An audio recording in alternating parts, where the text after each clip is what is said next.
Okay, this is Chip, and we are at Horseshoe Bend, just outside of Rice's Landing. Well, not outside of Rice's Landing, PA, but actually entering the borough of Rice's Landing. This is the turn, which is kind of difficult to get a good shot of. I better be careful here. There's been a couple cars come down. The road's used a little bit more than I thought it was. Anyway, this is the infamous Stovepipe site. Supposedly, if you come down here to the point, the turn here, and call for Stovepipe at midnight, he'll come out after you. The story I'm sharing today is apparently back in the old days. I don't know exactly when. A guy was bringing a horse-drawn buggy down, and it crashed, flipped over or something, I guess, and he was somehow decapitated. The rescuers that came to get the guy, this better shot of the turn here, said that his neck was stretched out and it resembled a stovepipe. Apparently, sometime after that, someone traveling up the road claimed that they had seen the headless body. So I don't know whether maybe that's where the story came from, of the stovepipe or whatever, but allegedly the guy lost his head, found a old piece of stovepipe, and used that until he found another head.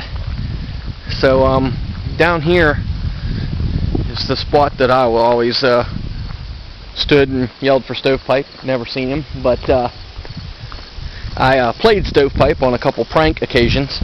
Now you can see this was filled in here. I'm not sure how long ago this was done. It's been a while because the turn itself was kind of going over. Now, as a child traveling on the school bus, I used to remember a car being down over the hillside here. Hey, there's Stovepipe right there. There he is. He's coming to get you. Yeah, here's Stovepipe here too. Oh my. Oh, he crashed. That was pretty cool.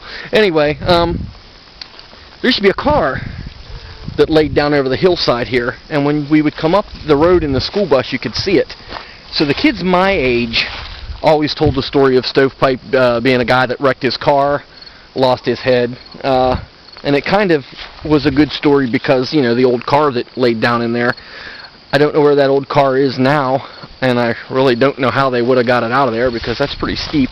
But anyway, this leads down into what's known as Pumpkin Run Park, down in the borough of Rice's Landing.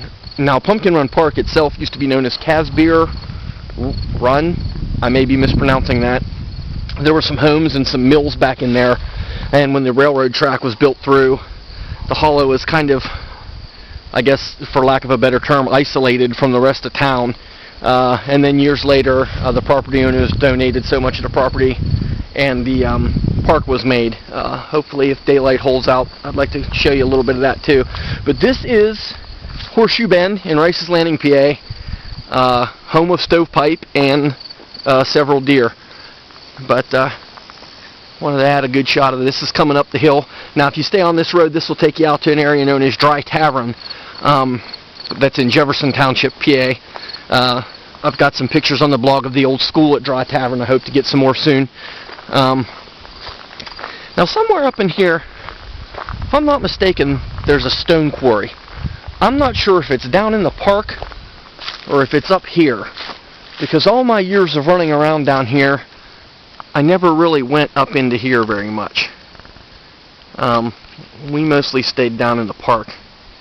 But my nephew claims he knows where it is, and I'd like to come up one day and maybe get some shots of that.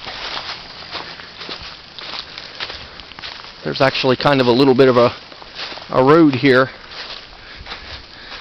that will afford me a good shot of the turn. Well, I turned the video off because my battery's dying and I wanted to get some still pictures, but this is Pumpkin Run in Rice's Landing, PA, and look forward to coming back here in a week or two. Hopefully we'll have some better foliage. But that's the turn, and if it was midnight, we'd yell for Stovepipe, but all we've seen today is a couple does. So this is Chip signing off for the Southwestern Pennsylvania Rural Exploration blog. Stop back soon.